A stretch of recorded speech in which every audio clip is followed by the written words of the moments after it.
moving on really quickly here to Dinosaurs on a Spaceship. I have to say a few things about this. I really enjoyed Dinosaurs on a Spaceship. I thought it was a great episode. Again, very appealing cinematically, wonderful blockbuster style feel. But few things about it. Doesn't make a lot of sense when you think about it. Do the math. If the Silurians took the dinosaurs off the Earth before the cataclysm, we're looking at approximately 65 million years ago. Okay, I'm cool with that. We know the Silurians were around. That's when they went into hibernation. But 65 million years traveling through space. Why have they not found a new place for the dinosaurs yet? And even then, let's say malfunction, they didn't wake up and they all got killed. We're obviously, as we can see, in a future Earth during this point of story. So let's say it's another, I say maybe 66 million at this point. No, that's too long. Excuse me. We'll keep it at 65 million in this case. But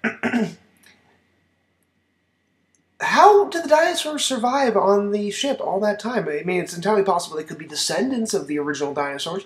But even then, were the Silurians that scientifically advanced to keep a self-sustaining spaceship for 65 million years? I doubt it. So it just has as much holes in it as Swiss cheese, in my opinion, of the story. Again, funny story, entertaining story, sad story, but doesn't make sense. Yeah. Anyway. Now, I will say, amazing casting. I loved the Harry Potter All-Stars in this, and, let's be honest, neither of them are really All-Stars, Arthur Weasley and Filch, but still, absolute wonderful casting. I thought the creation of a team, in this case, the Doctor did, with Nefertiti and John Rydell was a nice little idea. I don't want to see it all the time. I don't think the Doctor needs a team. I don't think the Doctor should ever travel with more than 3 companions. For 5 was kind of pushing it. But I like the one-off time. As far as John Rydell, I thought his character was funny as hell. At first I didn't like it, but rewatching it a couple times, the more and more I watched it, the more and more it grew on me. I like the fact that he's a womanizing pig and a chauvinistic bastard. Now, as far as Nefertiti, great character, strong, powerful woman, just the kind the Doctor likes. I can see why he'd want her to be a companion. But I didn't quite like the fact that they were flirting.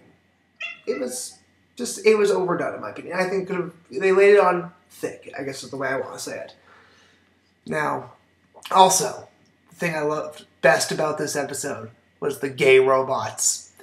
It was so completely Douglas Adams, it was ridiculous. It screamed something straight out of Hitchhiker's Guide to the Galaxy. Funniest characters in Doctor Who, in my opinion, in a long time. Really enjoyed it.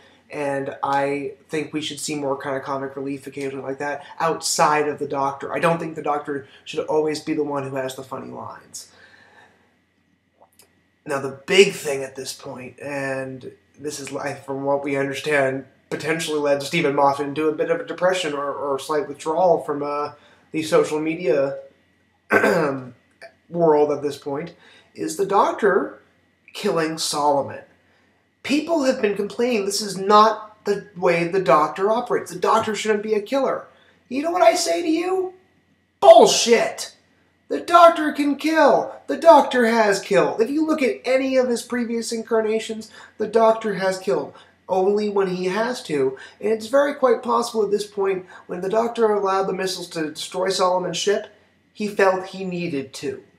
He gave Solomon numerous chances to make right and leave the ship, but Solomon chose not to. He continued to press the Doctor. And you know what? When you play with fire, you're going to get burned.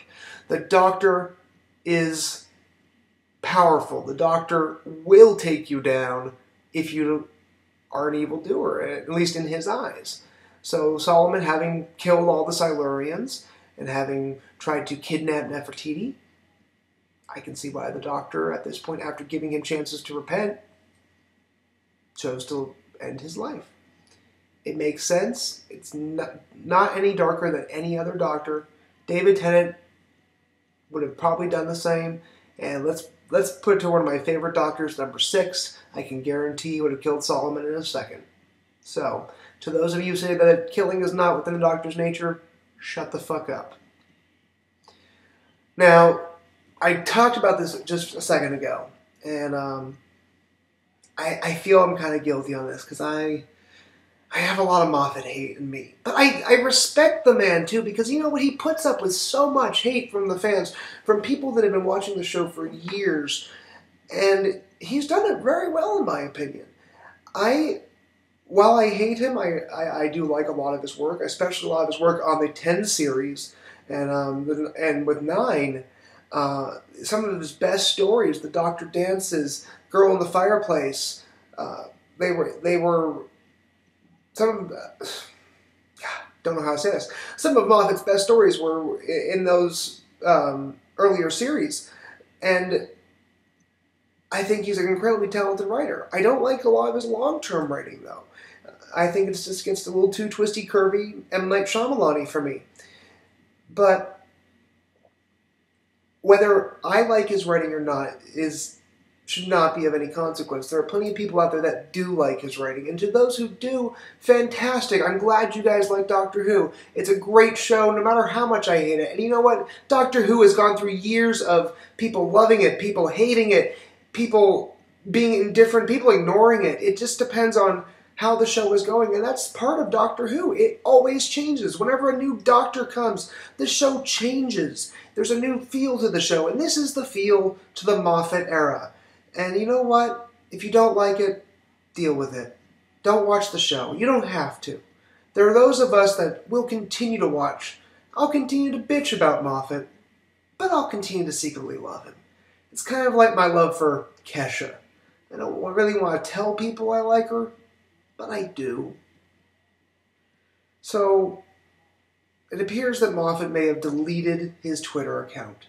He's been receiving, from what we understand, death threats, numerous complaints, horrible criticism, people just saying horrible things to him. And I know I'm just as guilty. I don't usually do it on social media, at least geared towards him. I won't say it directly towards him, because I think that's a little messed up, and I do have a little more respect for him than that. But I've been known to throw out a con like Moffat now and then. But all in all, he's made the show more popular than it ever has been. And I say kudos to him. So I'm sorry to hear that he's deleted his Twitter account. Hopefully he reactivates it. But that's what's going on in the world of Doctor Who. And that was my Doctor Who review.